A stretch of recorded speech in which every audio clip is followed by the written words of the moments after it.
اعوذ باللہ من الشیطان الرجیم بسم اللہ الرحمن الرحیم اللہم صلی علی محمد وعلی محمد واجل فرجہم۔ ناظرین السلام علیکم ورحمۃ اللہ وبرکاتہ۔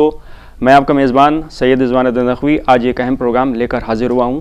ختیجہ ٹی وی پر یہ پروگرام آپ اس وقت ملاحظہ فرما رہے ہیں جو جشن عید میلاد النبی حضرت محمد مصطفیٰ صلی اللہ علیہ وآلہ وسلم اور چھٹے امام جعفر صادق علیہ السلام کے حوالے سے پروگرام اس وقت آپ ختیجہ ٹی وی پر ملاحظہ فرما رہے ہیں، جس میں آج ہمارے جو مہمانان ہیں سب سے پہلے تو عالی جناب ڈاکٹر تقی علی عابدی صاحب اس وقت ہمارے درمیان یہاں پر موجود ہیں، جو رسول مقبول شفیع روز جزا احمد مجتبیٰ محمد مصطفیٰ صلی اللہ علیہ وآلہ وسلم اور چھٹے امام جعفر صادق علیہ السلام کی ولادت کے حوالے سے، ان کی شخصیت کے حوالے سے، ان کے کردار کے حوالے سے ہمارے ویورز، ہمارے ناظرین کو بتائیں گے۔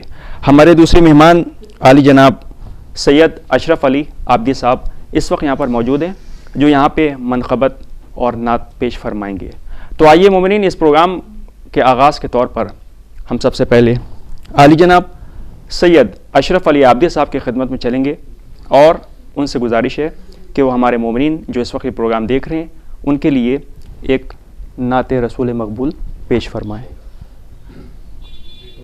صلی علی نبینا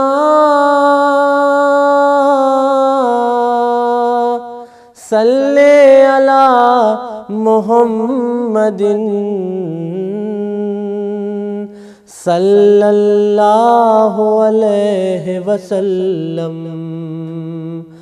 محمد ہمارے بڑی شان والے، محمد ہمارے بڑی شان والے، وہ نبیوں میں رحمان لقب پانے والے، محمد ہمارے بڑی شان والے، محمد ہمارے بڑی شان والے۔ کیا عظمت ہے! خدا جس کے سینے پہ قرآن اتارے،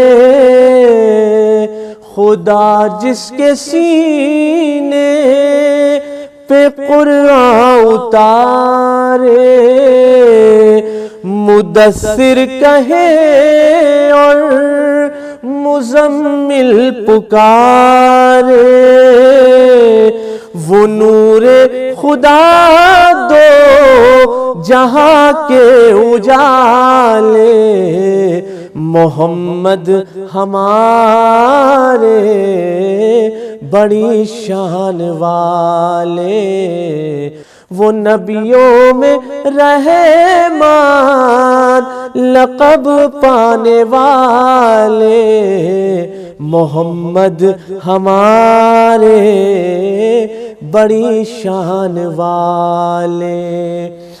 جب آئے زمین پر محمد ہمارے، تو گویا فلک نے بچھائے ستارے، جب آئے زمین پر محمد ہمارے، فلک نے زمین پر بچھائے ستارے، اٹھے سرزمین عرب سے یہ نعرے، محمد ہمارے بڑی شان والے، محمد ہمارے بڑی شان والے، وہ نبیوں میں رحمان لقب پانے والے، محمد ہمارے بڑی شان والے، بدن نور جن کا ہے دل نور جن کا، بدن نور جن کا ہے دل نور جن کا، زبان نور جن کی عمل نور جن کا، زبان نور جن کی عمل نور جن کا، تو یہ خاکی بنائے کیا ان کے خاک محمد ہمارے بڑی شان والے، محمد ہمارے بڑی شان والے۔ تو سن 61 میں اٹھا تھا ایک فتنہ، رسالت کی توہین جو کر رہا تھا، رسالت کی توہین جو کر رہا تھا، اٹھے تب یہ کہے کہ 72 جیالے محمد ہمارے بڑی شان والے، وہ نبیوں میں رحمان لقب پانے والے، محمد ہمارے بڑی شان والے، صلی اللہ علیہ وسلم۔ اللہم صلی اللہ بلغ العلا بکمالہ کشف الدجا بجمالہ حسنت جمیع خصالہ صلو علیہ وآلہ۔ تمام عالم اسلام خصوصاً تمام شیعان حیدر کرار کو شفیع روز جزا احمد مجتبیٰ محمد مصطفیٰ صلی اللہ علیہ وآلہ وسلم اور چھٹے امام جعفر صادق علیہ السلام کی ولادت بہت بہت مبارک ہو۔ شکریہ جناب۔ اب ایک بار پھر سے ہم اپنے عالی جناب ڈاکٹر تقی علی عابدی صاحب کی خدمت میں چلیں گے اور ان سے چاہیں گے کہ آج رسول اللہ صلی اللہ علیہ وآلہ وسلم کی آمد پر ہمارے مومنین کو وہ ان کی ولادت سے متعلق ان کے جو پیغامات ہیں وہ ہمارے مومنین تک ضرور پہنچائیں، اور خاص کر چھٹے امام جعفر صادق علیہ السلام کے حوالے سے بھی۔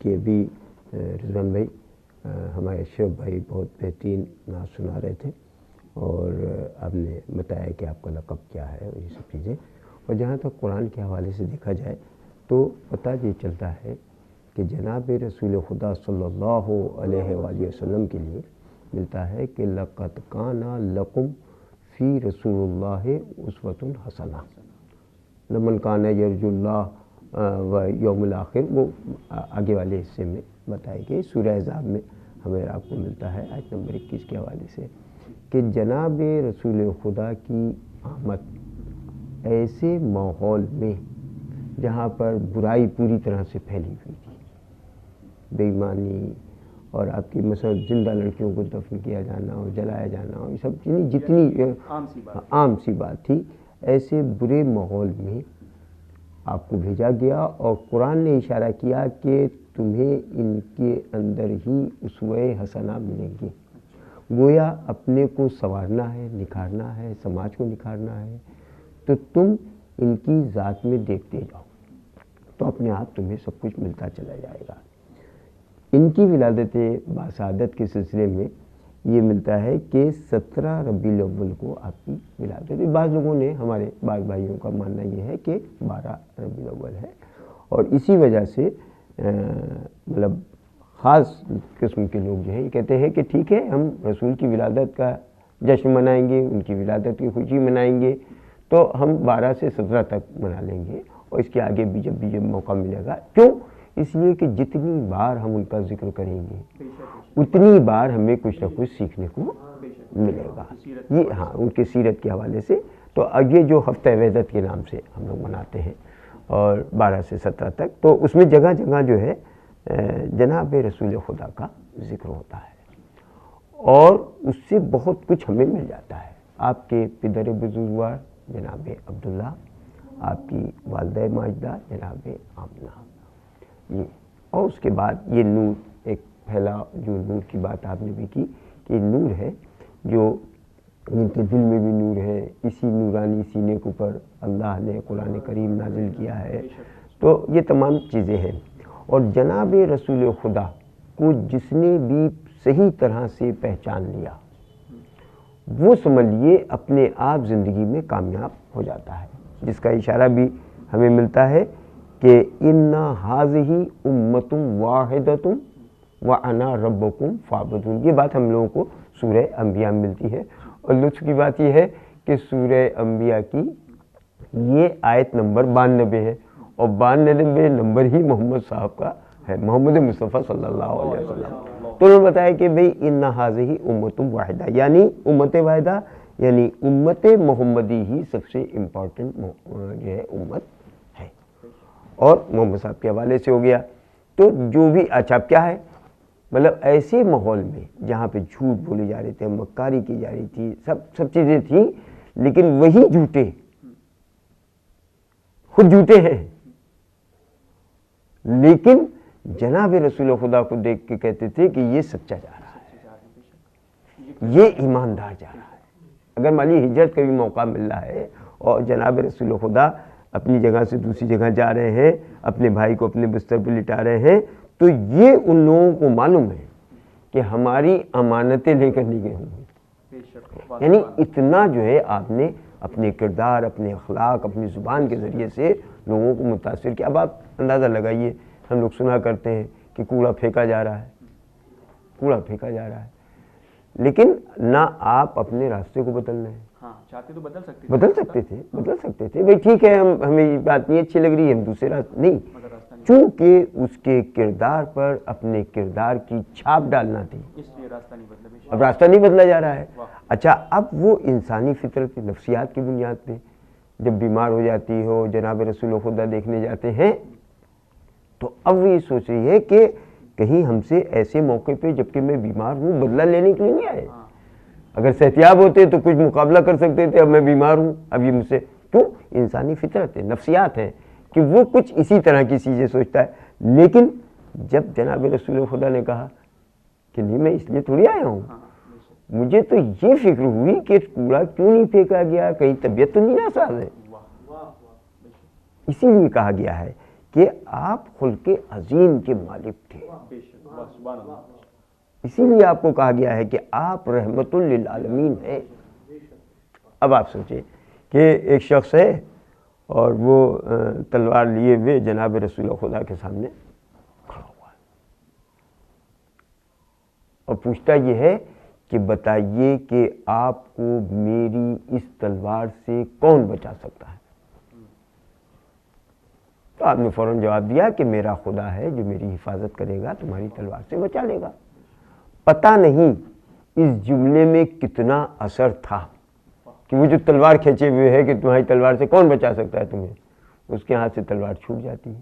تو اس کا مطلب یہ ہے کہ زبان بھی ایسی کامیاب زبان ہے کہ اپنے آپ دشمن جو ہے صرف اس جملے میں کہ میرا خدا مجھے بچا لے گا تمہاری تلوار سے، تلوار گر گئی۔ جیسے جب تلوار گر گئی تو جناب رسول خدا نے وہ تلوار اٹھائی، کہا اب تم بتاؤ کہ تمہیں ہماری اس تلوار سے کون بچا سکتا ہے؟ کہا اگر آپ امان دیں گے تو میری زندگی بچ سکتی ہے، اور اگر امان نہیں دی تو میری زندگی بچنے والی نہیں ہے۔ کہا نہیں، یہی تو تم غلط سوچ رہے ہو، جو خدا میری جان کی حفاظت کرے گا وہی خدا تمہارے بھی جان کی۔ اچھا، اب اپنے ساتھ ساتھ گویا خدا کو بھی پہچانوایا کہ جو خدا میری جان کی حفاظت کر رہا ہے وہی تمہاری حفاظت کر رہا ہے۔ تو اس نے کہا کہ اس خدا کے بارے میں مجھے بھی تو بتائیے، اور یہی آپ شروع سے کہتے رہے کہ قولوا لا الہ الا اللہ تفلحوا، تم کہو لا الہ الا اللہ، اللہ کو پہچان لو، اپنے آپ فلاح پا جاؤ، اپنے آپ کامیابی پا جاؤ گے۔ اب دیکھیں تو اللہ کے صرف اس نام سے جو خدا مجھے بچانے والا ہے وہی خدا تمہیں بھی پہنچا لے گا۔ تو اب فوراً وہ کہتا ہے کہ بھئی ہمیں جو ہے اپنے مذہب کے بارے میں بتائیے۔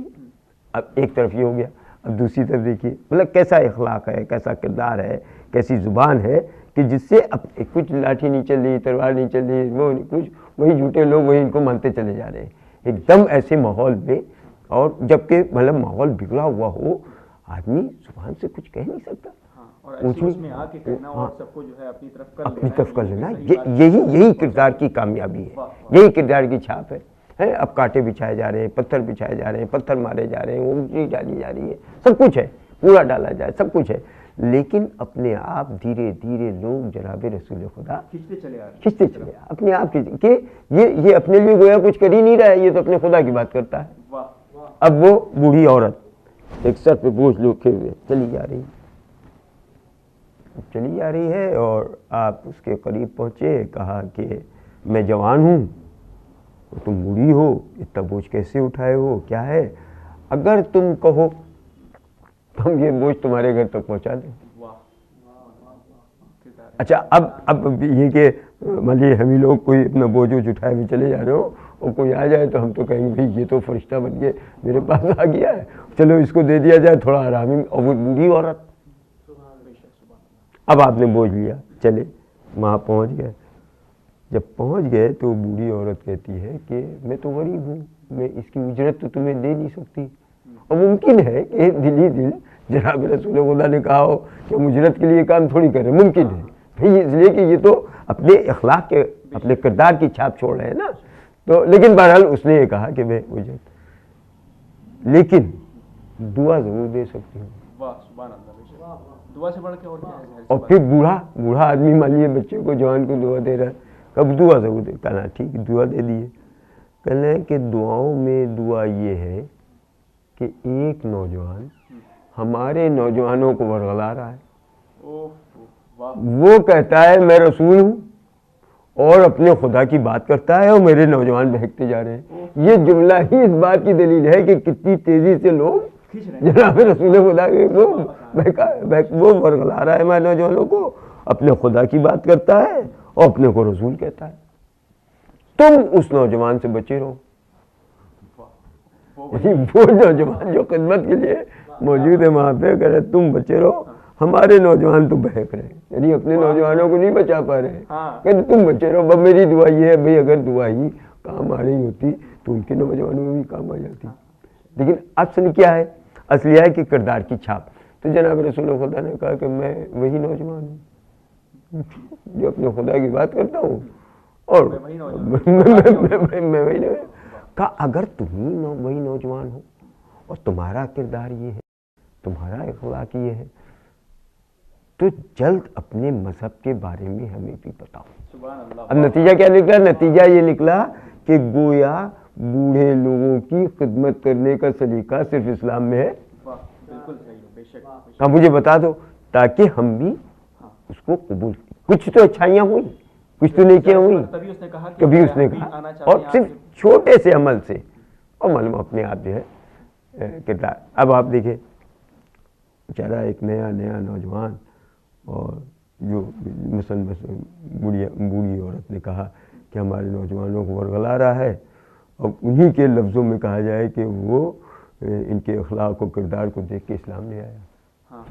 یعنی وہ جیسے وہ ورغلا رہا ہے, یعنی انہوں نے کچھ ایسی چیزیں دیکھی, کہا کہ نہیں ان کے پاس جو چیز ہے وہ زیادہ اچھی, اب ان کو اسلام لے آیا.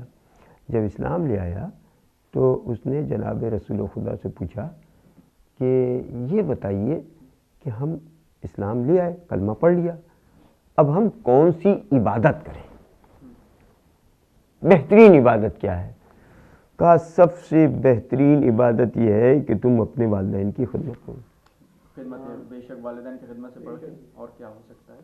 اور ان کا ماں یا باپ کسی کے لیے کہا کہ بھئی وہ تو ہے نہیں دنیا میں, صرف وہ شاید ماں جو ہے زندہ ہے, اور باپ تو ہے نہیں, تو کہا انہیں کی خدمت کرو. سبحان اللہ. کہا وہ تو دوسرے مذہب پہ ہے, ہم نے اسلام کو قبول کر لیا, وہ دوسرے مذہب پہ ہے. کہا کہ وہ چاہے جس مذہب پہ ہوں, کیونکہ تمہارے والدین ہیں, اس لیے اسلام یہ کہتا ہے کہ تم ان کی زیادہ سے زیادہ خدمت کرو. یعنی کہ اسلام نے ہمیں اس بات کو بتایا ہے کہ آپ اپنے پیرنٹس جو والدین ہیں ان کی جتنا زیادہ سے زیادہ ہو سکے آپ خدمت کریں اور ان کی رسپیکٹ کریں اور ان کو ہر طریقے سے آپ فیسلٹی جی سہولتیں دیں.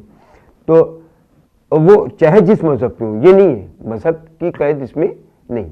انہوں نے کہا کہ چاہے جس مذہب پہ ہوں تمہاری ذمہ داری یہ ہے کہ چونکہ تمہاری ماں ہے اس لیے تم ان کی خدمت کرو، بس یہی کام اور کچھ نہیں. یہی بہترین عبادت ہے.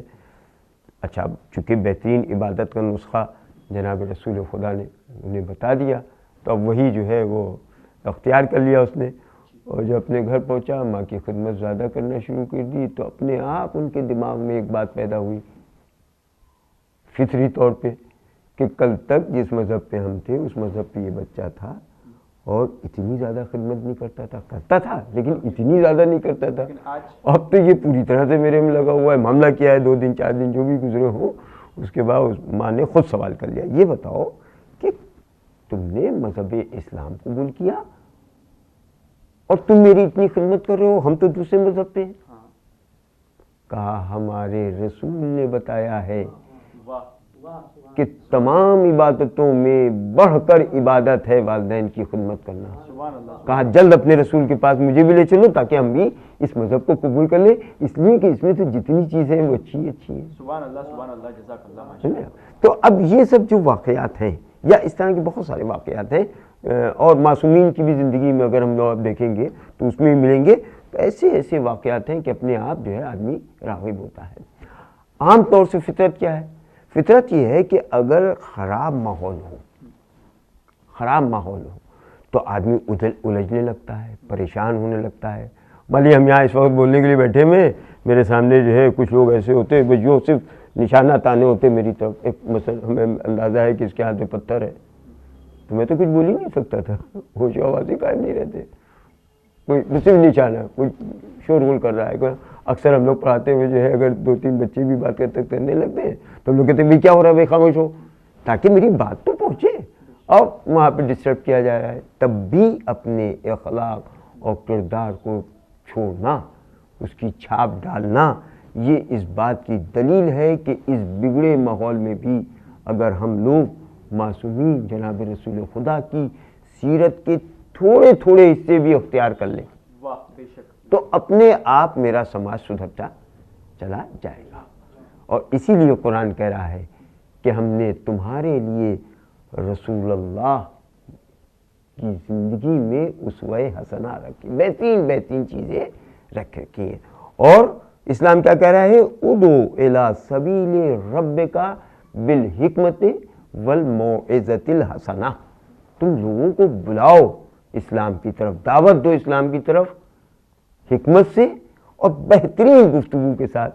تو یہ بہترین گفتگو ہمیں سوائے معصومین کے اور کہیں ملنے والی نہیں ہے. بہت شکریہ جناب. آپ ابھی اس سوال کو اور بھی ہم آگے بڑھائیں گے جب تک ہم اپنے اشرف علی صاحب کی خدمت میں چلیں گے اور ہم چاہیں گے کہ ہمارے مومنین کے لیے وہ ایک اور منقبت جو ہے وہ ضرور پیش فرمائے جو اس وقت یہ پروگرام ختیجہ ٹی وی پہ لوگ دیکھ رہے ہیں. شہر کا ہنگام کہتا ہے کہ صحرا چاہیے. شہر کا ہنگام کہتا ہے کہ صحرا چاہیے اور فضا یہ کہہ رہی ہے زہر پینا چاہیے اور فضا یہ کہہ رہی ہے زہر پینا چاہیے. کھینچ کر نجم فلک کو کہہ رہی ہے یہ زمین. کھینچ کر نجم فلک کو کہہ رہی ہے یہ زمین اب سوا نیزے پہ سورج کو بھی آنا چاہیے. میں سرکار کی عظمت بیان کرنا چاہ رہا ہوں اس مصرے میں وہاں تک پہنچ رہا ہوں. مصر کے بازار کو یوسف کا جلوہ چاہیے. مصر کے بازار کو یوسف کا جلوہ چاہیے. حسن یوسف کے لیے حسن زلیخا چاہیے. حسن یوسف کے لیے حسن زلیخا چاہیے. اور زلیخا کی جوانی کو پلٹنے کے لیے اور زلیخا کی جوانی کو پلٹنے کے لیے عشق سرکار دو عالم کا وسیلہ چاہیے. عشق سرکار دو عالم کا وسیلہ چاہیے. وما ارسلناک الا رحمۃ للعالمین. اے رسول ہم نے آپ کو رحمت بنا کر بھیجا. منزل کی طرف پائے رسا لے کے چلے ہیں.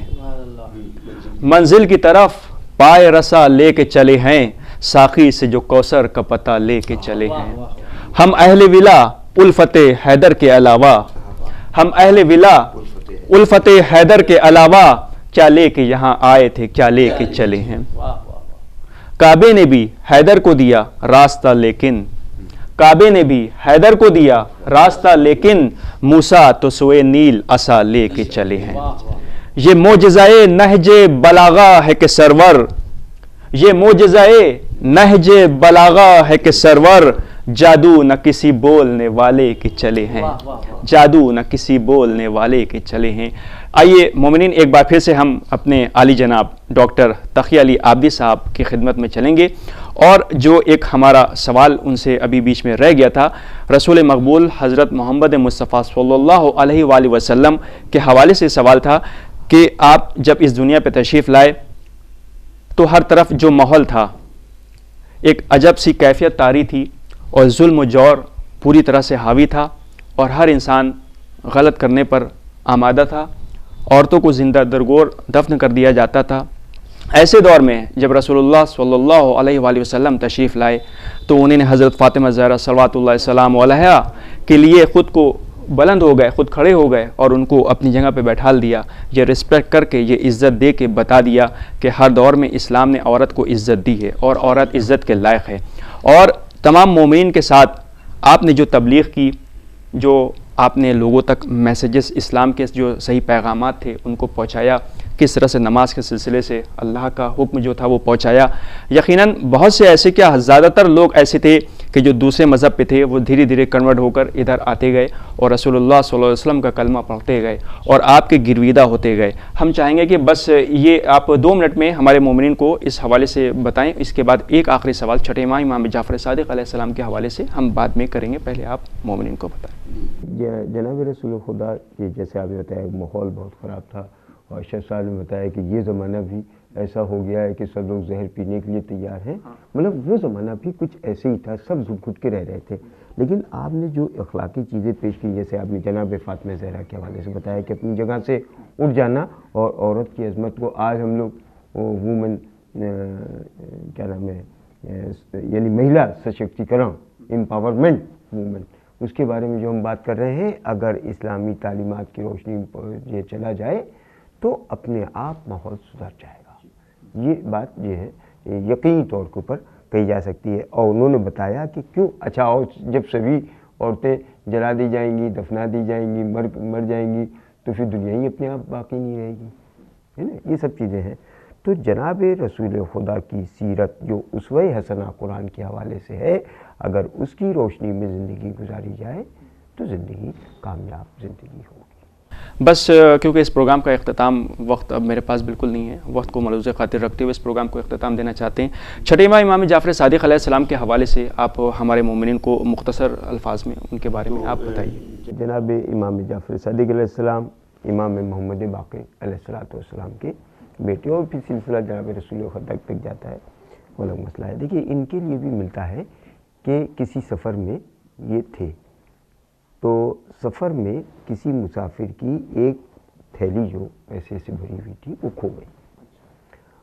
کھو گئی، تو اس نے الزام امام جعفر صادق علیہ السلام کو عائد کیا کہ آپ بھی کیونکہ سفر میں ہمارے ساتھ ہیں اور ہمارے ساتھ بیٹھے ہوئے تھے، تو آپ نے ہی یہ کام کیا ہے۔ امام نے انکار کیا کہ نہیں۔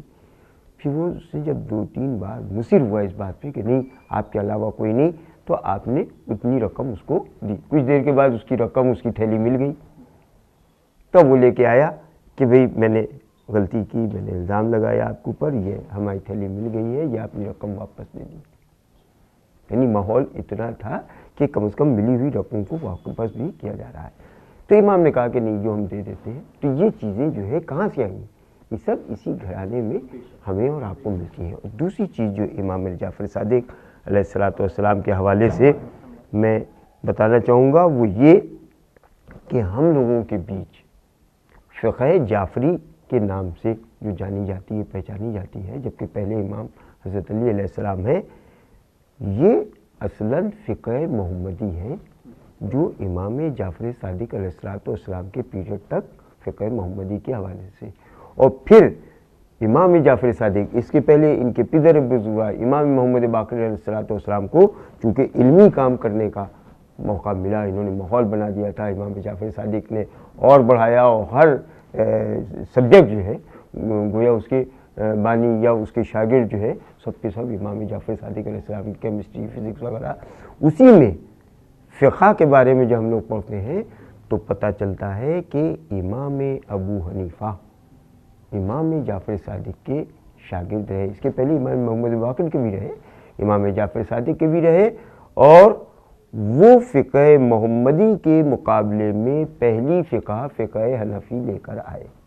یہ تخصیص رہے کہ فقہ محمدی کون سی ہے اور فقہ حنفی جو ساتھ ساتھ آ رہی ہے، اس کی تخصیص کی چونکہ امام جعفر صادق علیہ السلام کا پیریڈ تھا، اس لیے اس فقہ یعنی فقہ محمدی کا نام فقہ جعفری ہے۔ اور فقہ جعفری میں ہی فقہ حنفی، فقہ مالکی، فقہ شافعی، حنفی، یہ جتنی چاروں فقہ ہیں، ان سب کی چیزیں ہم کو فقہ جعفری میں مل جائیں گی۔ اور یہ بات لوگ کہتے بھی ہیں کہ قاضی نور اللہ شوستری جو قاضی تھے، جج تھے، اور لوگ یہ سمجھتے تھے کہ اس فقہ سے دیا جواب اس فقہ سے، وہ حقیقتاً فقہ جعفری سے جواب دیتے تھے، اور جب بھی کوئی بات آتی تھی کہ یہ تو فقہ جعفری سے جواب ہے تو وہ دوسری فقہ میں نکال کے دکھا دیتے کہ دیکھیے آپ کی فقہ میں یہ ہے۔ تو چونکہ سب کی فقہوں کا نچوڑ ہے فقہ جعفری یعنی فقہ محمدی، اس لیے فقہ محمدی جو ہے اس کے اوپر چل کے ہم اپنے پورے سماج کے تمام مسائل کو حل کر سکتے ہیں۔ یہی میرا پیغام ہے کہ سیرت رسول اور سیرت ائمہ کو اختیار کر کے ہم اپنے کو، اپنے خاندان کو، اپنے سماج کو، پوری دنیا کو سنوار سکتے ہیں، نکھار سکتے ہیں، اور دھیرے دھیرے لوگ اس بات کو قبول بھی کر رہے ہیں۔ جیسے اس زمانے میں تھا، دھیرے دھیرے رسول کے پاس آ رہے تھے، پھر ایک زمانہ بگڑا، لوگ دور ہو گئے، اور اس کے بعد اب پھر جیسے جیسے سمجھتے جا رہے ہیں کہ ہاں اسی فقہ میں ہمارے لیے ہر چیز کا جواب موجود ہے، اختیار کر کے ہم سکون کی زندگی گزار سکتے ہیں۔ یہ بہت بہت شکریہ آپ کا، بہت بہت شکریہ ہم سے بات کرنے کے لیے۔ تو جشن عید میلاد النبی و چھٹے ماہ امام جعفر صادق علیہ السلام کے حوالے سے یہ پروگرام آپ خدیجہ ٹی وی پر ملاحظہ فرما رہے تھے، اور اب اس پروگرام کا اختتام ہم کرنا چاہیں گے۔ ایک بار پھر سے ایک منقبت کے لیے ہم گزارش کریں گے علی جناب اشرف صاحب سے کہ وہ مختصر الفاظ میں ایک ہمیں منقبت سنائیں تاکہ اس پروگرام کا اختتام اسی پر ہم کر دیں۔ تمام مومنین، تمام عالم اسلام کو رسول خدا حضرت محمد مصطفیٰ صلی اللہ علیہ وآلہ وسلم اور چھٹے امام جعفر صادق علیہ السلام کی ولادت بہت بہت مبارک ہو۔ من جانب خدیجہ ٹی وی۔ خدا حافظ. السلام علیکم ورحمۃ اللہ وبرکاتہ. فی امان اللہ. اللہ کے حضور یہ ہوتا ہے فیصلہ، اللہ کے حضور یہ ہوتا ہے فیصلہ، وَتُعِزُّ مَن تَشَاءُ وَتُذِلُّ مَن تَشَاءُ. دنیا نبی کی شان گھٹائے گی کس طرح، وَتُعِزُّ مَن تَشَاءُ وَتُذِلُّ مَن تَشَاءُ، وَتُعِزُّ مَن تَشَاءُ وَتُذِلُّ مَن تَشَاءُ. سردار انبیاء کی عیادت کے واسطے جو اہل بیت خاص تھے چادر میں آ گئے. سردار انبیاء کی عیادت کے واسطے جو اہل بیت خاص تھے چادر میں آ گئے. یہ فکر پڑھ کے آیا تطہیر نے کہا، وَتُعِزُّ مَن تَشَاءُ وَتُذِلُّ مَن تَشَاءُ. اللہ کے حضور یہ ہوتا ہے فیصلہ، وَتُعِزُّ مَن تَشَاءُ وَتُذِلُّ مَن تَشَاءُ. دوزخ میں جاتے جاتے وہ جنت میں آ گیا، اب اس کے سر کا تاج ہے رومال فاطمہ، اب اس کے سر کا تاج ہے رومال فاطمہ. حر کا نصیب آج بھی دیتا ہے یہ صدا، وَتُعِزُّ مَن تَشَاءُ وَتُذِلُّ مَن تَشَاءُ. دنیا نبی کی ذات گھٹائے گی کس طرح، وَتُعِزُّ مَن تَشَاءُ وَتُذِلُّ مَن تَشَاءُ، وَتُعِزُّ مَن تَشَاءُ وَتُذِلُّ مَن تَشَاءُ. مولا بنا جو فاتح خیبر غدیر میں، اہل ہوس کو آ گئے چکر غدیر میں، اہل ہوس کو آ گئے چکر غدیر میں. کہنے لگے یہ جھوم کے قمبر غدیر میں، وَتُعِزُّ مَن تَشَاءُ وَتُذِلُّ مَن تَشَاءُ. اللہ کے حضور یہ ہوتا ہے فیصلہ، وَتُعِزُّ مَن تَشَاءُ وَتُذِلُّ مَن تَشَاءُ. دنیا نبی کی ذات گھٹائے گی کس طرح، وَتُعِزُّ مَن تَشَاءُ وَتُذِلُّ مَن تَشَاءُ.